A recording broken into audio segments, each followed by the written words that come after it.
Ce jour, je voulais évoquer un sujet que j'ai lu dans le journal Éco Matin. Éco Matin, pour ceux qui lisent les journaux ou ceux qui veulent cette information, ils peuvent aller acheter un hard copy de Éco Matin de ce matin pour regarder cette actualité. Et Éco Matin, quand j'ai lu ça, ça m'a fait un peu bizarre. C'est pas comme si c'est étonnant parce que nous savons comment ça se passe ici au Cameroun. D'ailleurs, hier, dans un direct, j'ai parlé de l'article 66 de notre Constitution qu'on ne veut pas implémenter. C'est-à-dire que l'article 66 parle des déclarations des biens et des avoirs. Surtout pour ceux qui sont des élus, les ministres et secrétaires généraux, ceux qui touchent de l'argent public, la fortune publique, devraient faire cela. Mais aujourd'hui, on ne respecte pas ça chez nous au Cameroun. La déclaration des biens et des avoirs. Et Éco Matin de ce matin, chers amis, a dit un truc un peu, vraiment, c'est terrible. Pendant qu'on est dans la distraction, c'est-à-dire pendant que tout un ministre est en train de faire de l'acharnement sur la télévision Equinox, sur des faits, des choses vraiment incroyables, des choses banales que tout le monde dit tout le temps, sur les réseaux sociaux, sur les radios, sur les télévisions, concernant la critique à la façon où le Cameroun fonctionne, où Paul Biya est en train de gérer le Cameroun. Voyez-vous, il y a des chaînes de télé, des experts, des invités qui critiquent Paul Biya, qui trouvent même que c'est terrible d'avoir quelqu'un comme ça comme président de la République. C'est-à-dire que les vidéos sont là. Pendant ce temps, ces chaînes-là ne sont pas inquiétées. On est en train de faire l'acharnement sur une chaîne de télévision. On arrête les journalistes d'une chaîne de télévision, on interdit les fonctionnaires. Alors qu'ailleurs, sur d'autres chaînes de télévision, quand on les interdit, les gars continuent de travailler. Bref, ce n'était pas ça mon sujet. Mon sujet, c'est l'article de Éco Matin de ce matin, qui nous rappelle encore, s'il y avait des gens qui doutaient, que nous sommes dans la kleptocratie. C'est-à-dire, la gouvernance par détournement, c'est le vol, c'est tout simplement le vol. Parce que si vous refusez que les gens puissent déclarer les biens, et que les gens ont pour profession éternelle ministre, il y en a qui ont fait 25 ans, d'autres 30 ans, d'autres même plus de 40 ans dans certains postes. Mais à un moment donné, les gars, ils vont confondre cela à leur bien personnel. Et là, on ne peut pas les tenir rigueur. Vous laissez quelqu'un là-bas, il n'y a pas d'audit, on ne contrôle rien de ce que ces gens-là font. Ils restent là, à un moment donné, ils vont se dire, oh, ben c'est moi qui dicte la loi ici. Ils vont parler la langue même dans les bureaux officiels. C'est-à-dire que, public, je veux dire. Pas que je suis contre nos langues, non, mais il faut que ça soit officiel. Voilà. Ça, c'est un autre débat peut-être. Et comme ce matin, a écrit un article, bref, concernant l'affaire Mebengo, l'ancien ministre délégué en charge de la défense. Et comme clairement, nous présente les biens saisis par la justice camerounaise. Les biens saisis d'un ancien ministre. C'est-à-dire que même si ce ministre-là est payé 2 millions le mois avec des avantages, pour avoir de tels biens, franchement, il faut qu'on puisse nous expliquer. En français facile, en économie facile, en commerce facile, pour nous expliquer comment un fonctionnaire puisse être un ministre pour avoir de telles fortunes. Les amis, on va aller pas à pas. 52 immeubles au Cameroun. Non, 53. 53 immeubles au Cameroun. Pour l'ancien ministre. Mebengo. 53. Je connais les hommes d'affaires riches ici qui n'ont pas le nombre de ces immeubles-là. 53. Donc, on comprend pourquoi, chez nous, c'est des fonctionnaires qui sont plus riches que les hommes d'affaires. Paradoxe d'un pays démocratique, d'un pays bien gouverné. Ouais, un pays qui est très bien gouverné.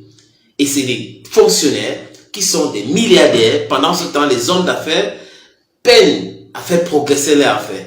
Paradoxe. 53 immeubles appartenant à ce ministre. L'article de Éco Matin est très clair. Ce n'est pas fini, chers amis. Il y a même un hôtel à Crédit, appelé la Marée, quelque chose comme ça, qui appartient à ce ministre. Écoutez les biens d'un ministre. Il a aussi un appartement de luxe. Un appartement de luxe à Paris. Appartement de luxe à Paris. C'est-à-dire pour ses vacances, avec ses enfants, ses femmes, je n'en sais rien. Il peut nous expliquer pourquoi il avait acheté cet appartement de luxe et où est-ce qu'il a eu l'argent. Il a pris l'argent pour acheter cet appartement de luxe. Il a 2 catapillas. Allez regarder cet article, c'est clair, c'est là. 2 catapillas. Des bulldozers. On nous a parlé encore de 37 voitures de luxe. 1, 2, 3, 4, 37 luxury vehicles. 37, donc 37 véhicules de luxe. Et une société qui appartient à sa femme, LPS, je crois, c'est Limousine Prestige Service. Donc, ils se sont mariés depuis 84, en régime de bien commun. Ils travaillent ensemble. Monsieur était éternel fonctionnaire, ministre et tout. Et on n'a pas vu le conflit d'intérêts. Plus d'une centaine de marchés gagnés par la dame, Bénédette, Ma Bénédette. Et cette société travaillait, donc gagnait des marchés au ministère où le monsieur gérait. Et personne ne voyait rien là-dessus pour dire, personne ne pouvait rien dire. Et on a laissé faire, on a laissé prospérer. Et aujourd'hui, ça éclate certainement pour des raisons que vous connaissez, c'est-à-dire où quelqu'un quelque part aurait vu qu'il y a quelqu'un qui était en train de s'intéresser au pouvoir. Vous savez que c'est pas moi qui le dis, tout le monde constate que c'est comme si l'opération EPV aujourd'hui, c'est une opération politique. Mais parce que nous savons que le vol là existe. Ça existe. La société civile, l'opposition avait dit qu'il y a le vol, on est en train de détourner, on est en train de spolier, on est en train de détruire l'économie du pays, les gens sont en train de détourner de l'argent. Et qu'est-ce qu'avait dit le président Barthélemy Biaby-Vondon? Il avait demandé des preuves. Donc, toi tu gères. Les gens disent qu'on est en train de constater sur le terrain que dans les hôpitaux, il y a le vol, les gens sont en train de voler, les gens sont en train de détruire l'économie. And what you could say is, you asking them for the proof.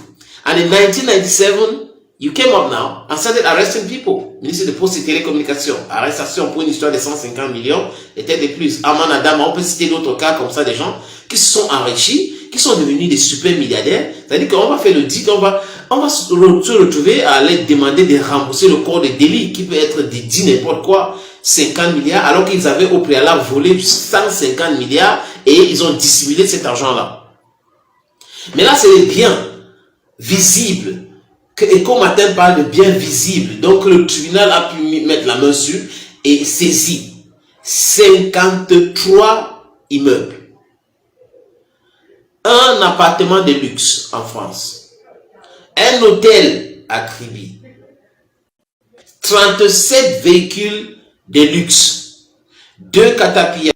Et Dieu sait, quand on l'avait arrêté, on parlait de plus de 500 vestes de marque, des grandes marques.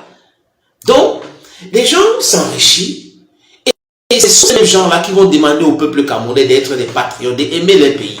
Oui, on demande aux gens tous les jours, aimez votre pays, soyez des patriotes, vraiment, le drapeau c'est très important. Et pendant ce temps, ce sont ces kleptocrates-là qui sont en train de se sucrer sur le dos du peuple, sur le dos des jeunes, l'impôt, l'argent du contribuable.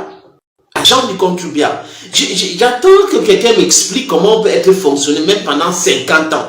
Et on a 53 immeubles. Quand on est fonctionnaire, you're a civil servant for 50 years. And then you have the funds to build a hotel. You have the funds to build 53-story buildings. You have the funds to buy a luxury apartment in France. You have the funds to buy 37 luxury cars. You have the funds to buy 2 caterpillars. Expliquez-nous comment ça se passe. Comment est-ce qu'on peut rester des choses comme ça? Et vous allez voir, ce sont ce même gens qui vont chanter à longueur de journée, toujours Shoga, il est Shoga, même s'il fait un discours qui n'est pas cohérent, ou le c'est très cohérent, ils vont essayer d'expliquer l'inexplicable. C'est toujours ces gens-là qui sont en train de dire, oui, il faut te présenter aux élections en 2025, vraiment, il doit se présenter, parce que they have skeleton in their cupboards. Ils ont des choses à se reprocher, ils savent que si le système actuel change, ils auront beaucoup de problèmes. Ils auront beaucoup de problèmes. Donc du coup, il faut que ça reste tel que c'est, et ils vont continuer à profiter. Pendant ce temps, les autres sont en train de mourir, ben, c'est pas leur problème. Si les grandes écoles appartiennent à eux et les enfants, Les grands postes, c'est toujours eux. Les postes politiques, c'est eux. Donc, tout reste entre leurs mains. Et pendant ce temps, les gens sont en train de souffrir. C'est quand même incroyable. Et c'est pas un cas isolé. C'est pas un cas isolé. Tout un gouvernement s'est retrouvé en prison pour des faits de détournement. On a vu un ministre qu'on avait arrêté en pleine fonction.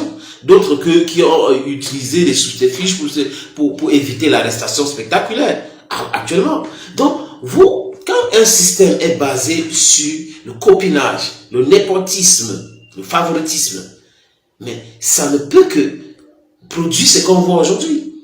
Des fonctionnaires multimilliardaires et des gens qui se battent, les hommes d'affaires qui s'appauvrissent du jour au lendemain. Ou certains fonctionnaires qui utilisent d'autres personnes pour cacher leurs fortunes. Ça veut dire, on prend l'argent qui appartient à tout le monde et on se fait passer pour des gens qui ont réussi leur vie. Je fais partie des gens qui pensent que c'est une de ces grandes écoles-là qu'on avait créées à l'époque coloniale avant que la France ne parte. Il faut reformuler, il faut rechanger les choses. C'est très important. C'est très important. Je ne sais pas. Je sais pas comment on fait. Il y a un monsieur qui veut participer à ce live. Je ne sais pas. Il faut qu'il envoie encore la demande. Je vais voir. Je vais essayer. Je n'ai jamais fait ça. Donc, ça nous dépasse. Ça me dépasse. Ils sont toujours en train de chanter. Oh, au Cameroun, c'est un pays que... Mais si vous regardez au fond, c'est parce qu'ils sont en train de protéger les beefsteaks. Ils protègent leurs intérêts. C'est pour cette raison que moi, je parle de la kakistocratie tout le temps. La kakistocratie, d'autres vont parler de la kleptocratie. Ça veut dire qu'on prend les incompétents, qui sont des gens de morale douteuse, et ils vont détourner de l'argent.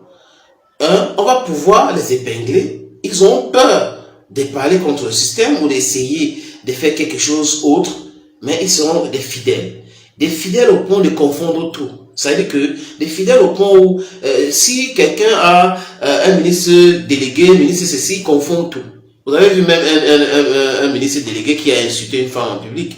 Donc tout un ministre dans un pays normal qui insulte une femme en public, il reste toujours ministre délégué. Ailleurs, ça démissionne. Ailleurs, on démet de ses fonctions. Mais si on cautionne ça, parce qu'on aime ça, ça veut dire qu'on aime des gens de grande gueule qui vont nous protéger, qui vont crier sur tous les toits, qui vont passer sur toutes les chaînes de télévision, surtout quand c'est pour faire de la propagande, et interdire aux autres de penser, de critiquer, de dire ce qu'ils pensent. Mais eux, ils peuvent venir dire. Voilà ces gens-là qui nous fait la morale tous les jours. Ils font la morale au peuple. Alors qu'au fond, c'est des gens que, si demain, ça change, si demain quelque chose change ici, ils seront en prison. Près de 90% de ces gens-là iront en prison. Ils savent qu'ils sont en train de se sucrer sur le dos du peuple camerounais. C'est pas, comme j'ai dit tout à l'heure, le cas de ce ministre qui est en difficulté aujourd'hui, où le journal Éco Matin a publié certaines fortunes de ce ancien ministre qui a été saisi par la justice, 37 véhicules de luxe, une société de limousine Prestige Service, on a parlé d'un appartement de luxe en France, à Paris, 53 immeubles au Cameroun et un hôtel à Kribi. C'est pas un cas isolé. Ils ont les terrains partout. Ça veut dire qu'ils rentrent dans les villages, ils créent les chefferies partout. Ils ont des terrains, ils tirent des terrains, des 100 hectares et autres. Et si vous vous posez la question à savoir comment il a fait pour avoir, il ne peut pas t'expliquer. Ils font du système. Alors ils utilisent son pouvoir de ministre ou de sous-préfet ou autre, je ne sais pas, pour avoir tous ces biens-là. Et pendant ce temps, ils font la morale aux gens. Ils demandent aux gens d'être propres, la probité morale, vraiment, vous savez, les couleurs de Cameroun, c'est un pays où on doit aimer notre pays. Mais cet amour est pour les Camerounais.